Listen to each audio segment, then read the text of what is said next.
What does a shape-shifting sea creature and a town built on illegal moonshine have to do with this whiskey? That's a good question. That's a hell of a good question. We'll talk about that while we have a wee dram of the Midnight Silkie. All right, so, I mean, we're still going, well, St. Paddy's Day. Just gone. So sticking with some Irish whiskies. I thought instead of going some run-of-the-mill stuff, we'll try something out of the box here. Okay. Right, this is something I can guarantee you haven't had. Okay. Yep. So a few little technical, historical details. So we got 46% Irish whiskey. All right. Quite new. It's hasn't been open. Well, the distillery hasn't been open for a long time, or this being made. It's 2014, I think this one was founded. Oh, so it's only brand quite, new. yeah, so quite young. James and Maura Doherty. Doherty. I'm going to be copping this all review. We practiced names the other night. I know, and there's going to be a few here on the Donegal coast. Donegal. Coast. Did we go through all of this before? There's going to be more, trust me. Okay. So it's the Adara Distillery, but it is owned by and this is where you're going to get me, the Sliabh. Sliabh. Yes. Sleeve. BH, not V, B. BH, yeah. Sleeve. Sliabh Liag, Liag. Sliabh Liag, probably. So the Sliabh Liag Distillers own this and the distillery. Right. So the town of Donegal. Donegal. County. That would be a county. Donegal County, yes. Yeah. So they've got some actually wild history with whiskey. So centuries ago, the entire there was a lot of illegal moonshine in the town. The town. Is it poitín? Poitín. Poitín? That's going to be a blooper. Poitín. But so much so that it wasn't just in the town, it ran the town. The whole town, it was what the economy was based on, was illegal moonshine. Yeah, sounds right, yeah. They had these stills hidden through the mountains, through the valleys, in behind waterfalls. They had, lookouts on standby all the time looking for, tax collectors. They'd burn bridges down to keep them out. They'd put barricades up. This whole town just ran on illegal moonshine. Very nice. Until, sometime in the 1700s, the British redcoats sort of raided and put some form of stop to it. But even in the 1990s, bloody coppers are still stumbling across these stills that have been hidden around this whole county, which is pretty amazing. So nice. I am proud of the native Donegal population for this.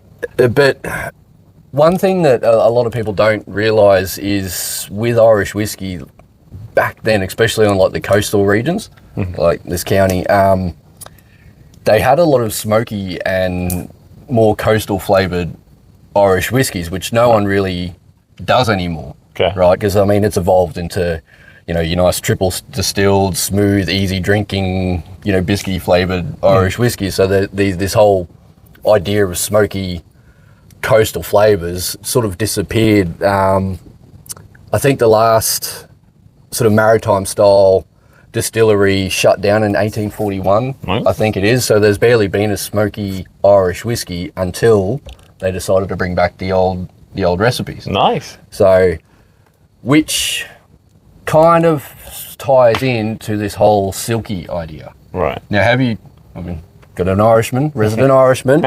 Do you know much about the silkies or selkies, they can also be called? It's been a long time since I've gone through Irish mythology per se, but I know in Celtic culture there was a kind of sea demon, in a similar fashion to mermaids, and that was a creature. Yeah, there is a mermaid on the bottle. Yeah. So, but I think they were less mermaid. They were more monstrous. Seals. In some manner. Apparently. Seals. Right. So for the research I've done, they were seals, right? And they could strip the seal skin off and come onto land as humans. Okay. And they'd come up and dance under the full moon and that sort of stuff. Right. But if for some reason they lost their seal skin or somebody stole it, they couldn't go back in the water. So they'd live their life as a human, get married, have kids, buy a house, all that sort of stuff, but always had to draw back to the ocean. Right. If they ever found their seal skin, no matter what they did in life, they just drop it and get back into the ocean. Okay. So that's sort of where this name come from, because they went back to their roots, like the Silkies do, to go back to these maritime flavours of Irish whiskies. Nice. Yeah, okay, so it's a nice little tie over there with a bit of... that is, yeah. Yeah. Bit of folklore. Good bit of culture in that, Yeah.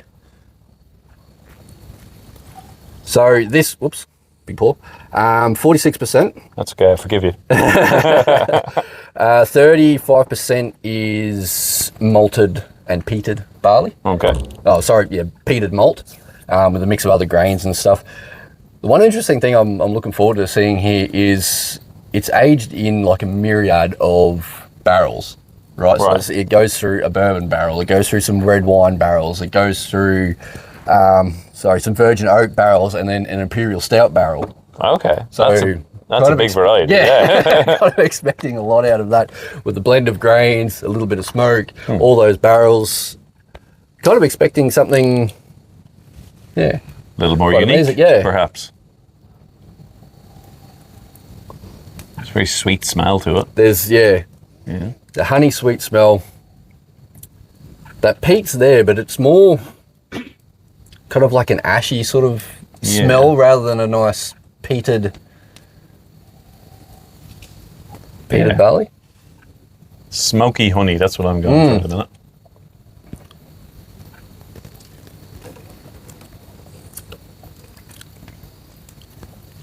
Yeah, that's so that burns quite a bit. Calm you down. can tell. I don't know how long this was aged for. As I said, it was aged through different barrels, but just tasting that, I don't think it's aged very long. Well, I assume it has the standard 3 years anyway At for least, whiskies. yeah. But I wouldn't think it's Yeah, I mean it's much more than there's that. a harshness to it, but I think that some of that is that peat that sort of catches you. Yeah. It's got that honey sweetness. I'm thinking like green apple and like fresh cut grass, kind of like you know that sort of Fresh cut grass. Yeah. How do you know what fresh cut grass your tastes nose like? and Right? your taste buds, they all work together, right? Right, yeah. But see, that to me, even after being through so many barrels, so we've spoken about this before with when they do blends, they will put them in a marrying cask or a cask to marry those flavors together. Right. That feels so separate. It feels like those flavors haven't married together properly. It's as if you've just gone to your liquor cabinet, picked a sweet whiskey, a smoky one, and a Speyside or something, mixed them together and just had it out of the glass. Yeah. Like it hasn't melded together. No, I feel like like the blended whiskies we've had, it feels like they were, particularly the Japanese one, it feels like they really worked to get to that flavour. Exactly. You know what I mean? It takes time for those. It sounds weird. You're mixing everything in the same glass or barrel, but it does take time for those flavors to meld together and become one big flavor that you can then break down. This tastes like different flavors right off the get-go. Yeah, I feel like they'd be better off nearly of having done a range of imperial stout ones and red wine ones, and then they do have some others. I think there's a dark one and a legendary one. This is the what did I call this? The midnight one. Yeah. And I think that was just a more of a different level of peat in them, but which I'll be interested to try them because I think it's got potential, but it's just I don't know. It just seems a bit rushed. Yeah. Well, if it's only a 2014 distillery, it's entirely possible they rush something out to get into the market. If we ever go international, by the way, we can go and ask them, right? I've got a cousin that's just down the road. All right, we can make this happen. Send him down. Yeah. Her. Sorry. But don't misgender my cousin. start with that. But I think if for somebody who wants to try peated whiskies, when you say peated whiskies, you're thinking Islays, you're thinking big, heavy, medicinal, briny, bold flavors, right? Yeah. If you're not into that, it's going to be hard to find a peated whiskey. Yeah. I think this sits somewhere where it's a bit more approachable for people who don't like those underlying flavors. Like this is very sweet and like crisp, orchid fruity underneath it. So it would be much more approachable for somebody who wants to try a peated whiskey. Yeah. But in saying that, it's definitely not complex. It's not premium. It's different. It's interesting. Yeah. But yeah, I'm just not finding that Irish style of whiskey is working too well with the smoke, and it just hasn't been done. I think I can agree with that. I think thinking back to the Jameson that we did last week, that one went down so smooth. That went down so very well. This one just a little bit harsher and just a little bit, like you said, that smoky flavour. Just kind of, I'm struggling to get over that a little bit. Yeah. More. I'm curious, what if we cut it with a cube of ice? Could always give it a go. We could give it a go. Give it a go, Might do that, yeah. Right. And I think too, like with peat, it's one of those really overbearing kind of flavours. Mm-hmm. So once you sort of acclimate yourself, so glass 2, 3, 4, it might be a lot better. You might get past that hit of peat and start finding those nicer flavours underneath. Yep. Now. And again, so this is 46%, so I'm going to only assume it hasn't been chill filtered.